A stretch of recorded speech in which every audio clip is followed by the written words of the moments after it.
नमस्कार दोस्तों, इस वीडियो में हम बात करेंगे यूरिनरी ब्लैडर के कार्सिनोमा, यानी पेशाब की थैली के अंदर अगर कैंसर हो तो कैसा प्रेजेंट करेगा, कैसे हम उसको पहचानें और क्या उसका ट्रीटमेंट हो सकता है। पेशाब की थैली का जो कैंसर है उसका सबसे इम्पोर्टेंट जो लक्षण है वो है बिना दर्द के खून आना।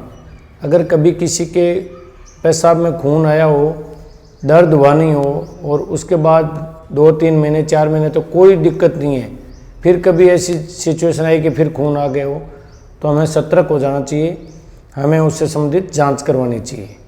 पेशाब की थैली के कैंसर होता क्यों है? या तो जेनेटिक कोज हो सकता है, या फिर किसी केमिकल की वजह से हो सकता है, और या फिर क्रोनिक इरिटेशन, लगातार किसी चीज़ से इरिटेशन हो रहा हो तो जेनेटिक कोज तो कई तरह के हैं। जहाँ जीन का म्यूटेशन होगा तो उससे मेलिग्नेंसी डेवलप हो ही सकती है, जैसे और कैंसर में होती है वैसे ही। केमिकल्स में जो डाइज होती है उनके अंदर कुछ एनिलीन डाइज होती है और कुछ एरोमेटिक एमाइंस होते हैं, उनकी वजह से, या फिर आप स्मोकिंग कर रहे हैं तो उनके जो केमिकल्स जाते हैं यूरिन में तो वो यूरिनरी ब्लैडर की कैंसर डेवलप कर सकते हैं। या फिर क्रोनिक इरिटेशन की बात करें तो जैसे लगातार इन्फेक्शन रह रहा हो, या लंबे टाइम तक यूरिनरी कैथेटर रहा हो अंदर, या फिर सिस्टोसोमिया हेमेटोबियम का प्रोटोजोन इन्फेक्शन रहा हो, तो इन सब में यूरिनरी ब्लैडर कार्सिनोमा के चांस बढ़ जाते हैं।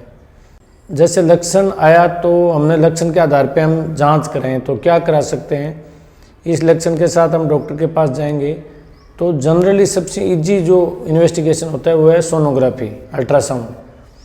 अगर फुल ब्लैडर के साथ देखते हैं तो कोई लीजन होता है जो विजिबल हो सके सोनोग्राफी से तो वो दिख जाता है, तो फिर हम नेक्स्ट स्टेप लेते हैं।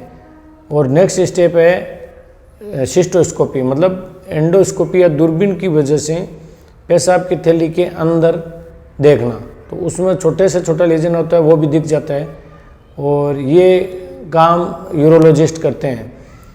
और जब ये देख लिया आपने, उसके बाद में आप इमेजिंग कराओगे, जैसे सीटी स्कैन एब्डोमेन और पेल्विस की, और उसमें ये देखा कि मसल इन्वेजन नहीं है या बाहर नहीं है, तो हम नेक्स्ट स्टेप इसको क्लीन करने के लिए लेंगे कि ये जो दिखा है उसको हटाया जाए। तो वहाँ पे उसकी हिस्टोपैथोलॉजी में क्या आता है, उस प्रक्रिया को कहते हैं TURBT, transurethral resection of bladder tumour.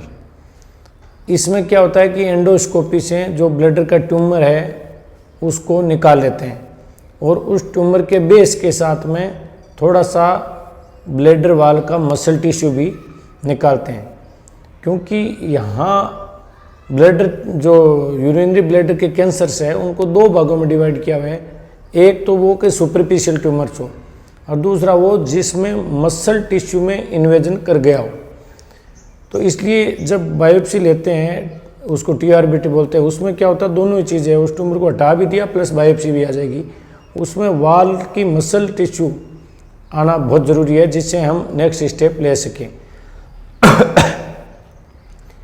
ये जो TURBT की है उसके 24 आवर के अंदर कोई एक कीमोथेरेपी इंट्रावेसाइकल, मतलब उस पेशाब की थैली के अंदर डालनी है। वो जनरली माइटोमाइसिन या फिर जेमसिटाबिन डालते हैं।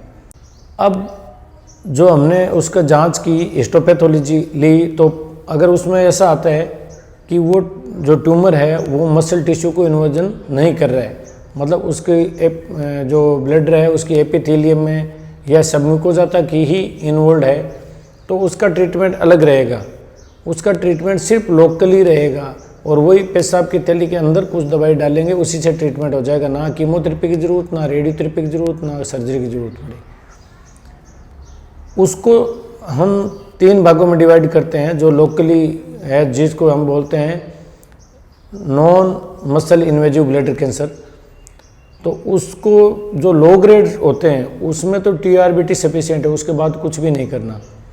लो ग्रेड और लो रिस्क में क्या है, ट्यूमर 3 सेंटीमीटर से छोटा हो, या एक सिंगल ही ट्यूमर हो और दूसरे ट्यूमर नहीं हो, तो ये इनमें तो TURBT सफिशिएंट और कुछ भी नहीं करना। इसके बाद दो रिस्क ग्रुप हो रहते हैं, एक इंटरमीडिएट रिस्क ग्रुप और एक हाई रिस्क ग्रुप। इन दोनों के अंदर अगर TURBT क्लीन हो गया, मतलब दोबारा आपको कुछ भी नहीं लग रहा, उस अल्ट्रासाउंड या CT स्कैन कराई तो उसमें कुछ नहीं लग रहा, या सिस्टोस्कोपी करके देखा तो क्लियर है सब कुछ, तो BCG डालते हैं। जो BCG क्या है, ये वो जो ट्यूबरकुलोसिस के लिए वैक्सीन लगाते हैं बच्चों में, वही BCG होता है, और वो पेशाब की थैली के अंदर डाला जाता है, वहाँ इम्यूनिटी डेवलप करके लोकल उस ट्यूमर को ख़त्म कर देती है। और सेकंड ऑप्शन ये रहता है कि उसको ऑब्जर्वेशन में रख लें, लेकिन हाई ग्रेड इंटरमीडिएट ग्रेड में ऑब्जर्वेशन का मतलब नहीं है, BCG है। अगर वेरी हाई ग्रेड पे जाते हैं हम, उसमें कुछ ऐसा होता है जैसे पहले कभी ट्यूमर हुआ हो, BCG डाली हो, काम नहीं किया, या कुछ अलग हिस्टोपैथोलॉजी आ गई जो हाई रिस्क ग्रुप की है, तो इनमें क्या होता है कि हम नेक्स्ट स्टेप भी ले सकते हैं कि पेशाब की थैली को पूरी को निकालना पड़ सकता है। लेकिन पहला ट्रीटमेंट हम BCG की तरफ रखेंगे। ये है नॉन मसल इन्वेजिव, अभी तक उसने मसल इन्वेजन नहीं किया उनके लिए। अब सेकंड जो पार्ट है वो है मसल इन्वेजन। मसल इन्वेजन में क्या होता है, ट्यूमर का T2 से लेके और T4 तक, और नोड्स आती है, रीजनल नोड्स, वो शामिल होती है। एक होता है मेटास्टेटिक, मेटास्टेटिक मतलब बॉडी में दूसरी साइड पे निकल गया।